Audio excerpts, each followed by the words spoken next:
여러분 안녕하십니까? 뉴스투데이 제주입니다. 강풍경보가 발효된 제주 북부 지역에 밤사이 강풍 피해가 잇따랐습니다. 어제 저녁 8시 반쯤 제주시 도남동 한 카센터의 천막 지붕이 강풍에 뜯겨나갔고 비슷한 시각 아라일동의 상가 간판이 떨어지는 등 크고 작은 피해 13건이 발생해 소방당국이 안전조치를 했습니다. 제주지방기상청에 따르면 오늘 새벽 제주공항에 순간 최대 풍속 27.3m의 강풍이 관측됐고 나머지 지역에도 순간 최대 풍속 13m가 넘는 강한 바람이 불었습니다. 한편 제주 전역에 발효됐던 강풍특보는 새벽 4시를 기해 모두 해제됐습니다. 압축 쓰레기 해외 반출과 관련한 제주도 자체 조사 결과 필리핀과 군산항 외에 광양항에도 쓰레기 일부가 보관 중인 것으로 알려졌는데요. 광양항에서도 불법 수출을 시도했다는 증언이 나왔습니다. 홍수연 기자가 보도합니다.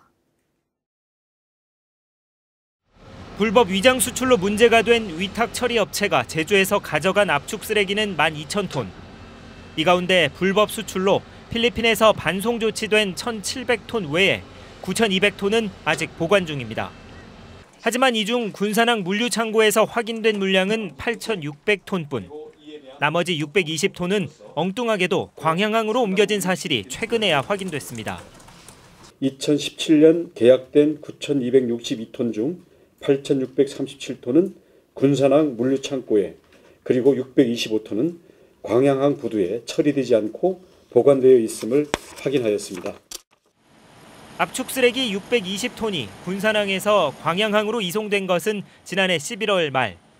물류업체 경로를 추적한 결과 해당 업체는 또다시 해외 수출을 시도했던 것으로 드러났습니다. 필리핀 민다나오 재수출로 논란이 되자 수출항을 옮겨 재차 해외 반출을 시도했지만 환경부가 해당 업체에 대해 수출 제한 조치를 내리면서 실제 수출되지는 않은 것으로 보입니다. 필리핀 상황이 저러니까 그거가 안 되겠다. 컨테이너로 내보낼 그 모색을 한 거예요. 이제 딱 2번 나갔는데 첫 번째 컨테이너 10개 나가고 40kg로 두 번째 12월 7일인가 해가지고 두 번째로 15개 나가고. 문제는 이 쓰레기가 현재 어디에 보관 중인지 확인되지 않는다는 겁니다. 폐기물을 인수인계할 때 반드시 입력해야 하는 정부의 정보 시스템에도 물량 등이 기재되지 않아 이력 추적이 되지 않는 상황. 제주도 역시 현장 확인을 하지 않은 상태여서 해당 업체의 쓰레기 처리 실태에 대한 조사는 물론 처리 업체와 행정기관에 대한 사법당국의 조사도 필요해 보입니다. MBC 뉴스 홍수현입니다. JDC가 추진 중인 첨단 농식품 단지 조성 사업이 땅 장사로 변질될 수 있다는 우려가 제기됐습니다. 도의회 예결위는 제주도 추경예산안 심사에서 첨단 농식품 단지 계획에 숙박시설과 상업시설 등이 포함돼 있다며 제주도에 대책을 요구했습니다. 도인증 화장품 쇼핑몰 예산과 관련해서는 단순한 홈페이지 개선에 그치지 말고 화장품 산업이 자리 잡을 수 있도록 체계적인 육성 계획이 마련돼야 한다고 지적했습니다. 태양광 발전 시설로 수익을 얻는 도민들이 늘고 있는데요. 태양광 시설이 급증하면서 환경 훼손 우려도 커지고 있습니다. 김항섭 기자가 보도합니다. 서귀포시 성산읍에 설치된 태양광 시설입니다. 이곳에서 무농사를 짓던 강희철 씨는 지난해 농사를 접고 태양광 발전 사업을 시작했습니다. 시간당 발전량은 200kW로 연평균 5천만 원의 수익을 예상하고 있습니다. 이 근력이 없는 사람들이 이걸 해서 조금만 관리하면서 하면은 적어도 뭐 연금 정도는 안 나오지 않을까. 그래서 그 계획을 한 5년 전부터 했었어요. 태양광 발전 산업의 경우 별다른 관리를 하지 않고도 안정적인 수익을 얻을 수 있어 태양광 발전 시설로 바뀌는 산지와 농지가 크게 늘고 있습니다. 지난해 제주에서 허가된 태양광 발전 시설은 모두 437건, 1년 전보다 4배 가까이 늘었습니다. 허가 면적만 187만 제곱미터, 마라도 면적의 6배로 이 가운데 80~90%가 농지와 산지에 들어섰습니다. 특히 농지의 경우 태양광 시설을 설치하고 나면 개발이 가능한 잡종지로 용도가 바뀌기 때문에 환경 훼손 우려도 커지고 있습니다. 오름, 곶자왈, 보존 가치가 높은 지역에서 개발 행위 허가를 좀 제한하고 해 과도한 필지 분할을 억제하려고 개발 행위 허가를 좀 제한하고 있습니다. 사실상 태양광 발전 사업을 하는 농가에 대한 규제는 전무해 환경 훼손을 최소화할 수 있도록 제도적 개선이 시급합니다. MBC 뉴스 김항섭입니다. 우리나라 유일의 해녀굿인 칠머리당 영등굿은 그 가치를 인정받아 유네스코 인류 무형유산으로 등재됐는데요. 올해로 10주년을 맞았지만 전승을 위한 지원은 제자리 걸음입니다. 이소연 기자가 보도합니다. 신명나는 연물 소리에 춤사위가 절정에 이릅니다. 정성껏 마련한 음식을 올리고 향을 피워 신들을 맞이합니다. 영등에 대한 굿이고 분양에 대한 굿이라 야 배우는 좋습니다. 해녀는 좋습니다. 낙질발로 와주고 음력 2월 초하루에 제주를 찾아 바다에 생명의 씨를 뿌리고 보름 뒤 떠나는 바람의 신 영등할망을 보내는 영등굿 송별제입니다. 어민과 해녀들은 올 한해 모든 액을 막고 풍어와 무사 안녕을 기원합니다. 육지로 물건을 이렇게 보내는 일에 종사하고 있어서 무사 안녕과 사업 번창을 빌었습니다. 500년 이상 이어져 내려오는 우리나라 유일의 해녀굿인 영등굿. 제주 특유의 해녀 신앙과 민속 신앙이 담겨 있는 곳으로 그 문화적 가치가 인정돼 2009년 유네스코 세계 무형문화유산으로 지정됐습니다. 춤이라거나 노래 같은 그다음에 문학도 있고 그러니까 신화 같은 내용도 담겨 있기 때문에 제주의 이 영등굿 속에는요 민족 문화가 총체적으로 축적돼 있다 이렇게 얘기할 수가 있죠. 하지만 전승을 위한 지원은 문화재청이 지원하는 연간 3천만 원 예산이 전부. 영등굿을 배우려는 전수생도 6명에 그치는 데다 평균 나이가 50세가 넘습니다. 영등굿 가서 보니까 좋더라. 뭐 유네스코 등재되고 하니까 참 아주 좋더라 이런 말을 들어야 될 건데 젊은 사람들이 많이 동참을 안 하는 게 좀 아쉽죠. 제주의 역사와 생활을 느낄 수 있는 제주 전통굿을 세계 속 문화로 전승하기 위한 노력이 필요할 때입니다. MBC 뉴스 이소연입니다.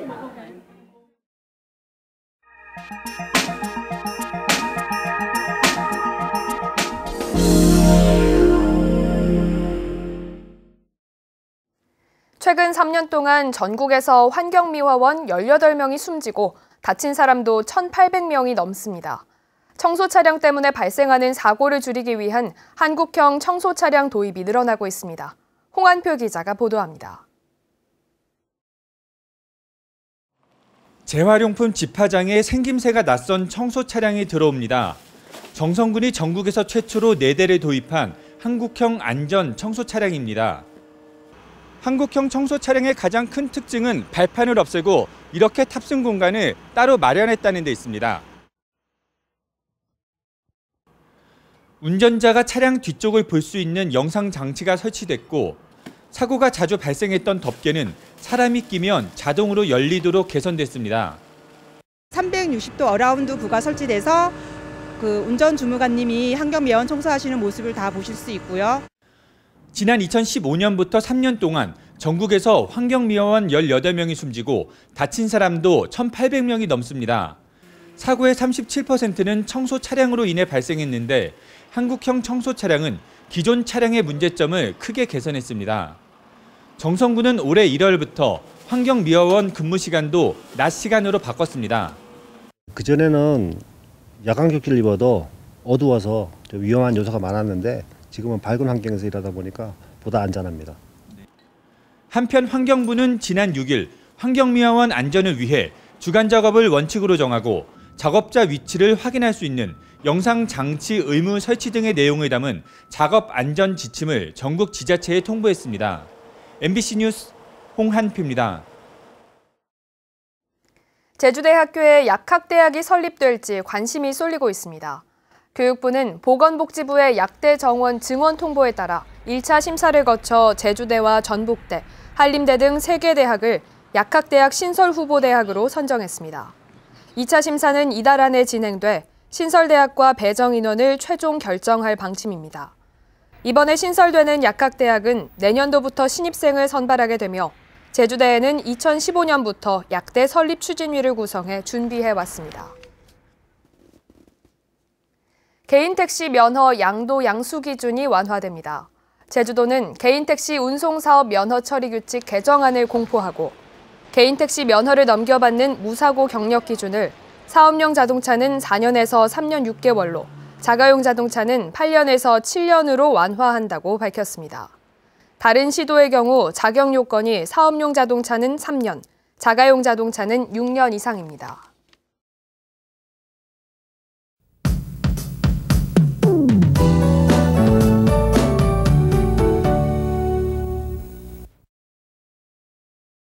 현재 출근길 안개로 인해 시야가 답답합니다. 해상에서 유입되는 안개로 전 지역에 안개나 방무가 낀 곳이 많겠는데요. 출근길에는 차간 간격을 넉넉하게 두고 이동하시는 게 좋겠습니다. 또 오후부터 밤사이 북부와 산지를 중심으로는 빗방울이 떨어지는 곳이 있겠습니다. 한편 절기 춘분인 오늘 북서쪽에서 찬 공기가 내려옵니다. 아침 기온 11도로 어제보다 1도 정도 높게 시작하고 있지만 낮 기온은 13도에 그치면서 어제보다 6도가량 뚝 떨어지겠고요. 바람이 강하게 불면서 체감 온도는 더 낮겠습니다. 옷차림 따뜻하게 해주시기 바랍니다. 다음은 자세한 지역별 날씨입니다. 현재 기온 북부와 동부 11도, 서부 10도, 남부 16도를 가리키고 있고요. 곳곳으로 방무가 낀 모습입니다. 낮 기온은 크게 오르지 못하겠는데요. 북부와 서부 13도, 남부 18도, 동부 16도에 그치겠고 찬바람이 불면서 쌀쌀하겠습니다. 섬 지역의 아침 기온은 10에서 13도로 시작해 한낮 기온은 11에서 13도 선에 머물겠습니다. 현재 남해 서부와 제주도 남쪽 먼바다에는 풍랑주의보가 발효 중인데요.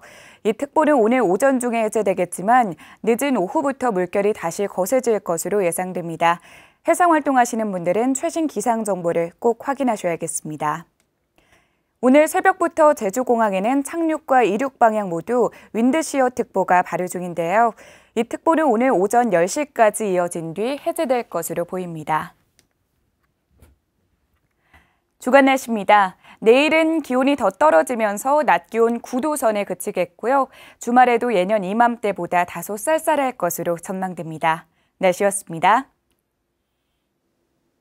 성산읍 지역 60개 자생단체가 모인 성산읍 발전협의회는 비자림로 공사 현장에서 기자회견을 열어 성산읍의 생명줄인 비자림로 공사를 조속히 시작하라고 촉구했습니다. 비자림로는 차량 통행이 많고 인도도 없어 사고 발생 가능성이 높고 참나무는 알레르기를 유발해 보호할 만한 수종은 못 된다며 이같이 주장했습니다. 각종 개발로 용천수 고갈이 심해지고 있습니다. 제주환경운동연합에 따르면 제주 지역에 분포하는 용천수는 1,025개로 이 가운데 270곳이 도로 건설 등 각종 개발로 사라졌고 94곳은 위치를 확인할 수 없는 것으로 조사됐습니다. 환경운동연합은 세계 물의 날을 앞두고 오늘 전문가 토론회를 열어 용천수 보전 방안을 모색할 예정입니다. 국방부 유해발굴 감식단이 제주에서 6.25 참전용사 증언 청취와 유해발굴 사업 설명회를 개최하고 있습니다. 국방부는 어제 제주시 지역에서 6.25 참전용사와 유가족 등 250여 명이 참가한 가운데 유해발굴 사업 추진 현황과 유가족 DNA 샘플 채취 참여 방법 등을 설명한 데 이어 오늘은 서귀포시에서 설명회를 개최합니다. 제주 출신 6.25 전사자는 모두 2,000여 명으로 1,300여 명의 유해가 수습되지 않았습니다.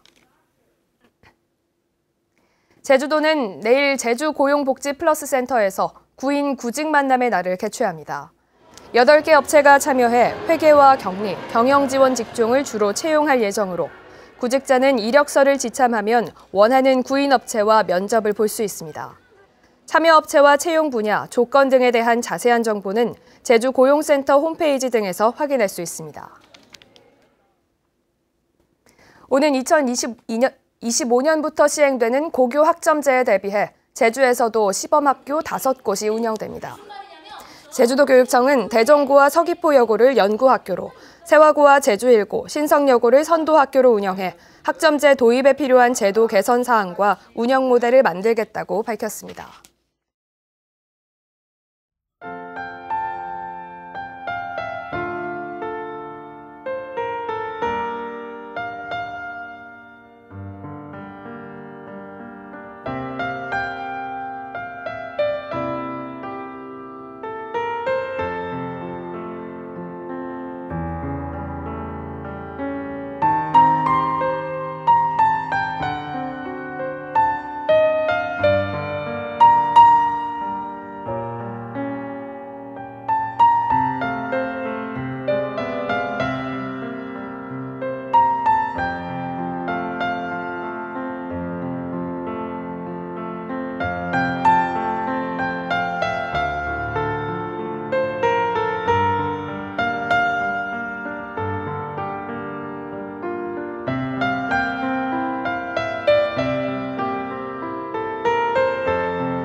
뉴스투데이 제주였습니다. 여러분 고맙습니다.